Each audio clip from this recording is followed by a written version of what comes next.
स्त्री शिक्षण व सामाजिक समतेचा संदेश देणाऱ्या क्रांतीज्योती सावित्रीबाई फुले यांच्या स्मरणार्थ महाराष्ट्र सरकारच्या उच्च व तंत्र शिक्षण विभागामार्फत दिल्या जाणाऱ्या ज्ञानज्योती सावित्रीबाई फुले पुरस्कारासाठी सामाजिक कार्यकर्त्या अनुराधा भोसले यांची निवड झाली आहे.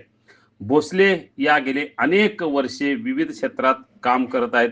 महिला सबलीकरण, बाल हक्क संरक्षण, वंचित घटकांचे पुनर्वसन, शिक्षण प्रसार तसेच विविध प्रकारच्या माध्यमातून त्या गेली अनेक वर्षे काम करत आहेत. साखर शाळेच्या माध्यमातून अनेकांना शिक्षणाच्या मूळ प्रवाहात त्याने आणलेलं आहे. अनेक महिलांच्या हाती काम दिलेलं आहे. एकटी संस्थाच्या वतीनंही त्यांनी मोठ्या प्रमाणात काम केलं. एकूणच गेले अनेक वर्षे स्त्री शिक्षण असू दे किंवा सामाजिक काम असू दे किंवा अनेक प्रकारच्या कामाच्या एकूण संदर्भात त्यांना हा अतिशय महत्त्वाचा पुरस्कार मिळालेला आहे.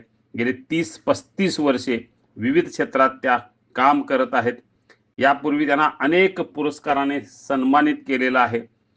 एकटी संस्था किंवा अन्य काही संस्थांच्या माध्यमातून त्यांचं हे अतिशय चांगलं काम सुरू आहे आणि याच कामाची दखल घेत त्यांना या पुरस्कारानं सन्मानित करण्यात आलेलं आहे. सोनपावलांनी आली नववर्षाची पहाट, घराघरांत सजली आनंदाची गुढी आणि वारणाच्या शुद्धतेची साथ.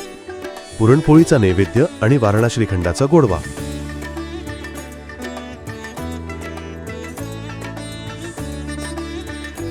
वारणासोबत साजरा करूया पाडव्याचा सण आणि आनंदाचा नवा प्रवास.